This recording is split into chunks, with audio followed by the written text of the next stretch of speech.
Oh, yes, thank you. Thank you very much. All right. Let's go. Yes, I'm Gunda Reire. I'm head of the Chancery, the President of the Republic of Latvia. And even though I love art, as as Eva mentioned that, and it's a special event also for myself, because for the first time in my life, I'm interviewing an artist. And I must say that Andrii also, you also already made history, because it's the first time the Riga conference hosts on its main stage an artist. So I think it's worthy of applause again. Yes, but tonight we will be talking about art and war. And we know it quite well that in times of war, images can be as powerful as weapons. And I must say that our tonight's guest's work and art explores this truth very directly and vividly. As I see it, Andrii, your work explores the politics of images, and through your projects, actually, you challenge our perceptions of war, our perceptions of migration, and even our perception of truth in Europe. Therefore, my first question to you is about the power of art, because there is a famous quote about Winston Churchill, and that quote says that he mobilized the English language and sent it into battle. My question is it possible to send art into battle? Well, thank you, first of all, for inviting me here. It's a huge honor, as I just find out, to be the first artist at the Riga conference. And also, it's a great personal pleasure to be in Riga, which holds a special place in my heart. And, well, about art being a weapon and sending art into battle, well, I mean, art is usually not something that goes into battle. Art is something that is, well, that has to reflect on what happened, to speak the stories of the battles that happened or are happening. And, well, ideally maybe also influence people and influence politicians in their choices. Well,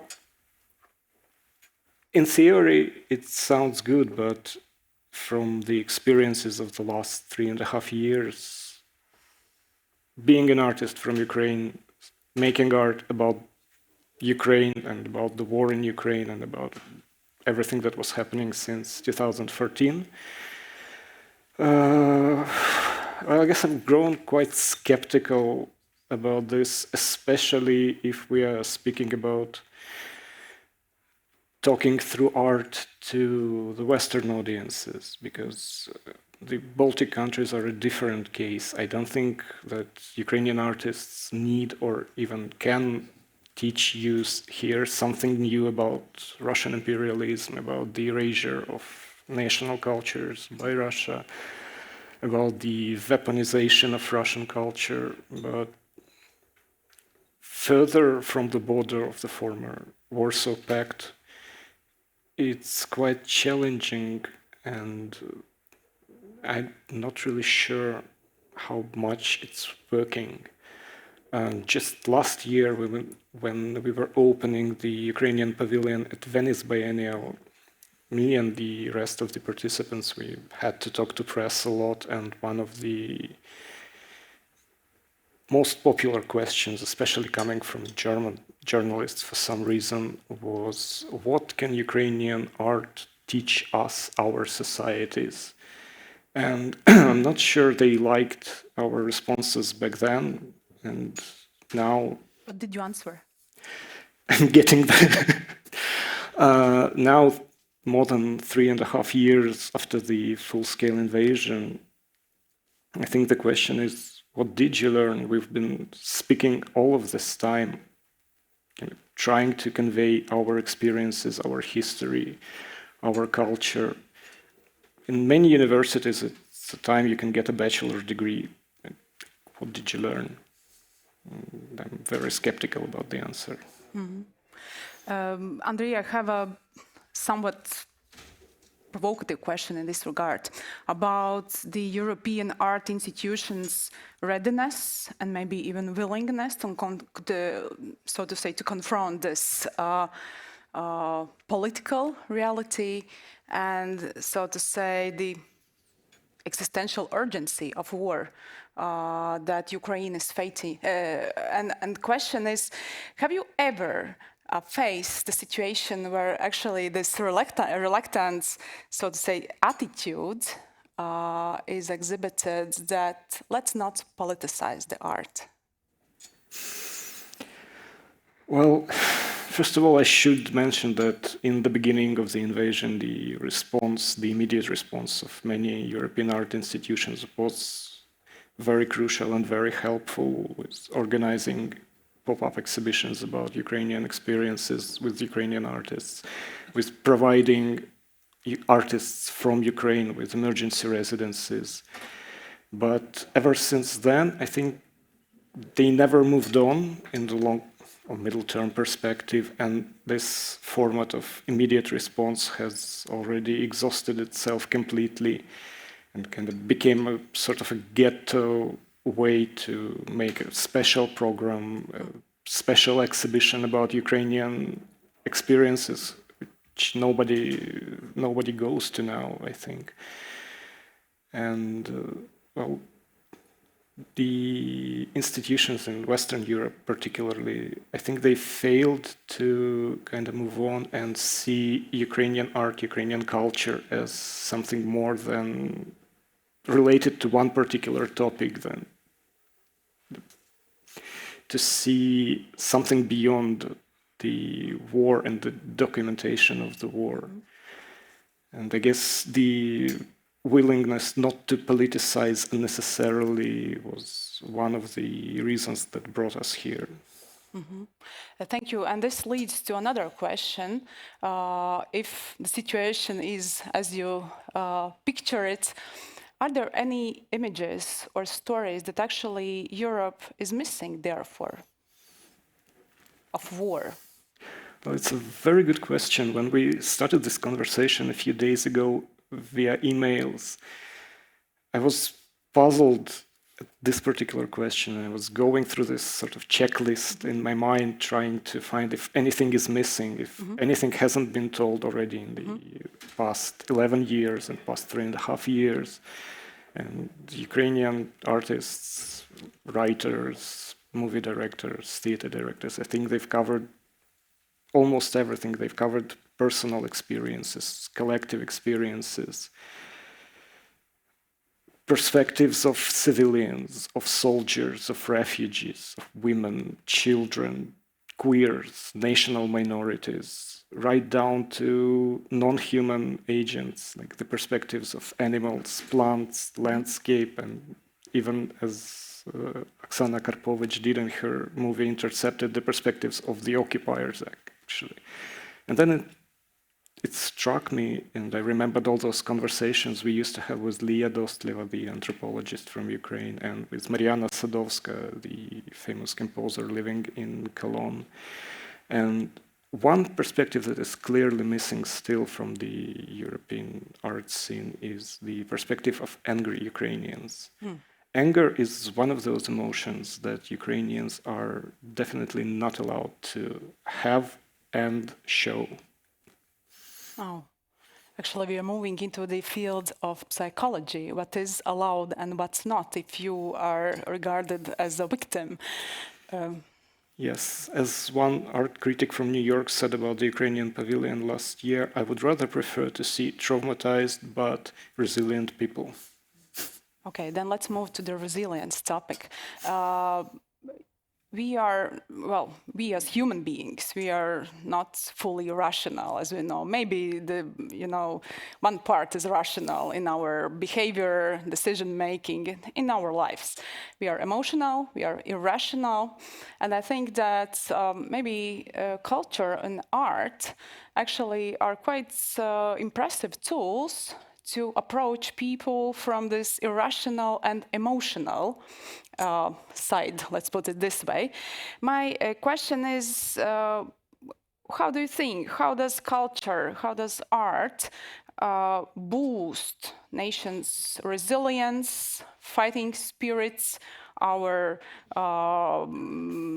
motivation, and maybe if you could, well, answer this question like in two directions, how art can boost Ukrainian people's resilience and also European people's resilience. Well, I'm sorry to be probably the most pessimistic person so far at the conference.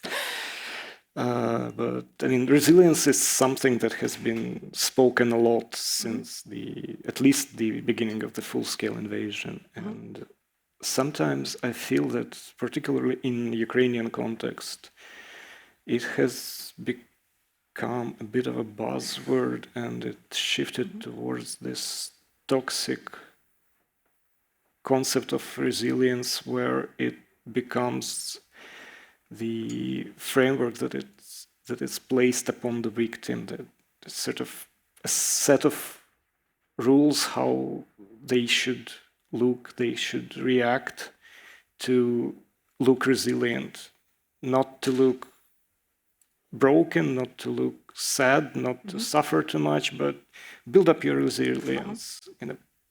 Look happy, a bit sad, but still happy. Well, boys don't cry, and you must be brave, right? Yes.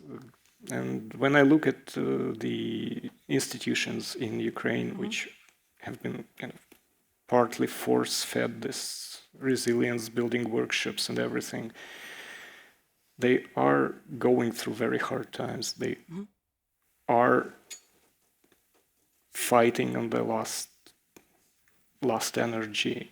And what type of emotions are you trying to show the audience? Well, I'm trying to show the actual perspectives of people, not these clean, comfortable images of resilient nation, resilient individuals. It's something that people can actually experience when they are not forced to act in a certain way. Thank you. In a few minutes, I will open the floor for questions to our special guest. But when I came here, I checked once again the program of the conference, and I saw that the title of our conversation starts with the phrase "beyond the battlefield." Do you agree with the idea that your work is beyond the battlefield? I personally see, well, when we are speaking about the hybridity of war and that all possible life aspects actually are involved in this, and we know that visual art is very powerful. Do you see and do you agree that art, and also your art, is part of the battlefield? Well, yes, but it's a choice. I mean, art does not necessarily has to be in the battle. Every artist chooses whether to engage directly or whether to continue their own practices, and that's also valid. Ukrainian culture is way bigger than everything related to the war. There is much more beyond that, beyond the battlefield, literally. And, well, if you choose to engage as an artist, you can choose any battlefield in front of you. I'm not talking about the literal battlefield, though there are a lot of artists fighting on the front line, and some have died already. Just recently, David Chichkan, a very prominent contemporary artist, unfortunately perished in the battle. But even if you don't go to the front line directly, you can choose, you can fight for reclaiming your own history, your own cultural history. You can choose to resist the pressure that is being created now by artists from Russia who live abroad in the EU mostly, and try to shift the focus of attention towards them and towards their self-proclaimed victimhood. And I feel that this is the battle we are losing completely. And other battlefield is to fight for a place for Ukrainian art, for Ukrainian culture abroad, to be able to speak, to have a platform for speaking. And this space has been long ago completely taken over by Russia, which excluded or appropriated national cultures from being able to speak out to the external audiences. And again, I'm sometimes not sure who is fighting on which side in this particular battle. Please, now it's high time to engage the audience. Please, do you have any questions to the artist? Yes, please. I see the gentleman here. Hi, John Barter from Globsec. A point and a question, if I may. Andrii, I want to give you a boost, I think. I realise you're down and pessimistic, but I'd like to talk about the power of art. I went to Arabella Dorman's war exhibition, Children of War in London, and she'd taken the shoes from a school in Ukraine, the shoes of the children which had been killed by a missile strike. It moved me. It moved people with me. That moment forced us to really look into what was happening and produced a report, which is Stolen Generations, which looked at the militarization of Ukrainian children in the occupied territories. So that was art which moved us. But the question is, don't you think that the essential part of your art is actually documenting history for the future? Yes, very good question. Well, first of all, thank you for your work. Truly appreciate it, and I think everyone in Ukraine does. Whether my art is about documenting, well, I prefer to think that my art is, well, it's kind of weird to talk about my art this way, but I like to think that it's bigger than just something reactive, that it's reacting to the events unfolding right now. I try to be a critical, political artist, whatever that means. Try to go beyond being someone who just reacts. Would you agree that, well, as you said, maybe it's not so easy to talk about your artworks, but maybe it's a form of testimony that's actually, well... I would rather leave that for future generations to decide. Very nice. All right, we will take some other questions. Please, the lady in the middle of the room. Thank you very much for this interesting conversation. Minna Olander, I'm an associate fellow with Chatham House.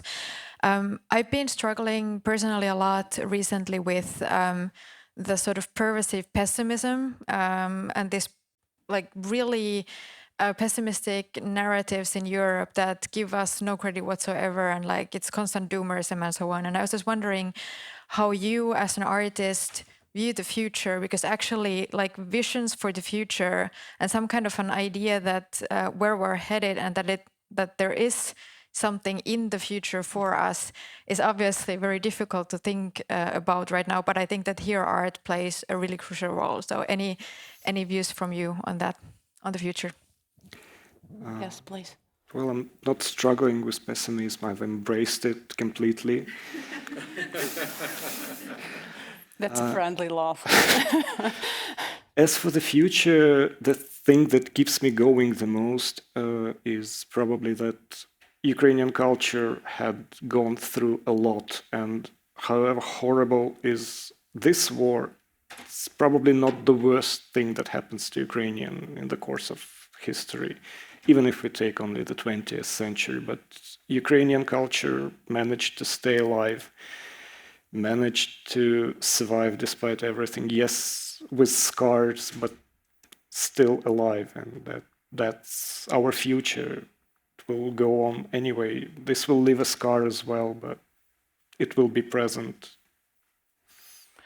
Well, one more last question, and then we have to wrap up. I think here. I'm blinded by, those.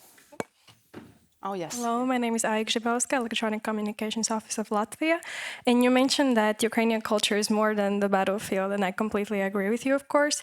But my question is, would you say that the war has opened a new chapter for the Ukrainian culture, self-determination in the art, and that there's maybe certain aspects that has not been seen before? And how has your art changed specifically?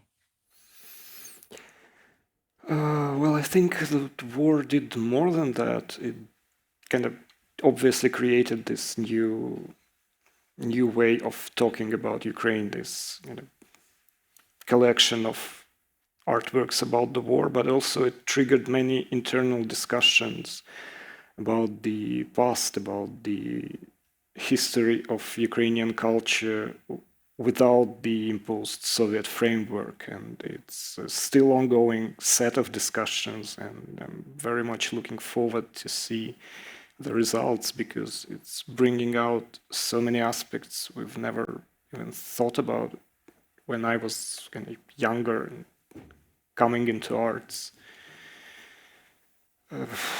My art did change, of course, but now I'm trying to switch back and to take a step back from being reactive, being an artist who speaks about the war, and speak about something else, something that interests me besides the ongoing events. All right, ladies and gentlemen, thank you very much for being with us. Thank you, Andrii, for your time. And I truly appreciate your openness and readiness to share your emotions with us. And I must say, I think I will take your sadness with me, because it struck me. It's true.